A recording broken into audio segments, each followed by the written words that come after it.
Oh, it's a tough game. I mean, we really struggled to get in a rhythm offensively for a majority of the night. I think it kind of zapped some of our energy defensively. This is one of those games we probably just need to flush and move on. I felt like we were a step behind from the beginning of the game. You could see it in some of like the ball handling and the passing and catching. Like we just seemed a little bit clunky tonight. So thought the guys hung in and fought, but on to the next one. Seems like moments, John Conchar, doesn't matter if you guys are up 30, down 30, he's still playing as hard as possible. What do you like about his approach, no matter when? Yeah, that's who John is. He's a competitor. He's a winning player. It's not always pretty, but the way that he gets deflection, steals, blocks, rebounds, makes simple plays offensively, he's really kind of a connector for us on both sides of the ball. What did you think of Blake's fight there in the fourth quarter? Yeah, I mean, Blake is somebody that I feel like we know pretty well at this point. We've got to continue to clean up some of the defensive stuff for him, but his ability to catch and shoot and get shots off in tight spaces is definitely something that we're excited about. With Cody and Ace on nights like this, where so many of the other guys they're used to playing with aren't out there, do they get an opportunity to assert themselves better as leaders and floor directors? And if so, do you like what you see?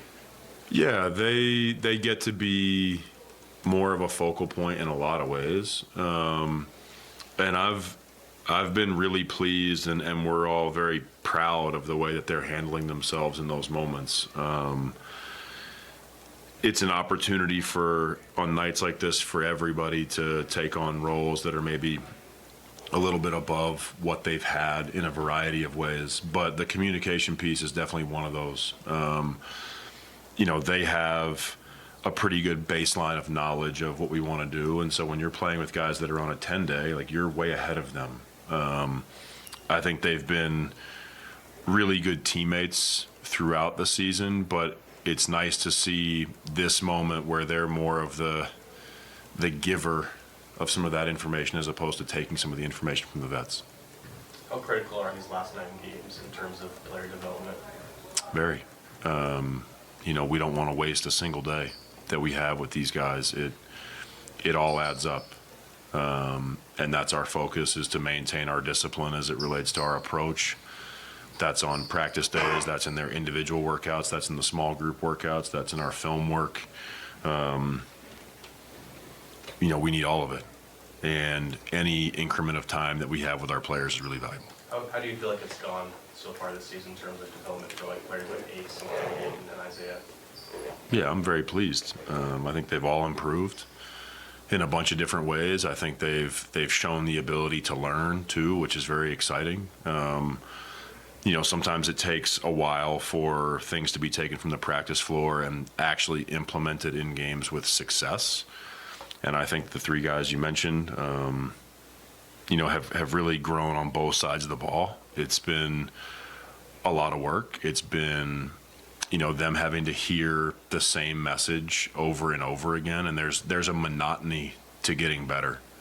If it was just as simple as us saying something one time or them hearing it one time, the process would be a lot easier. But all of us have to dig in and chip away at the same things every single day. And that's, you hear coaches talk about that a lot.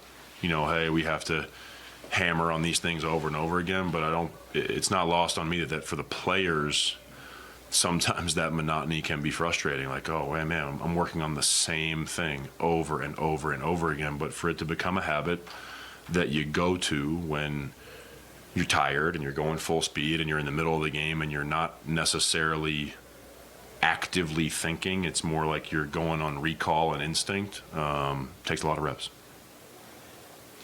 Thanks. Absolutely.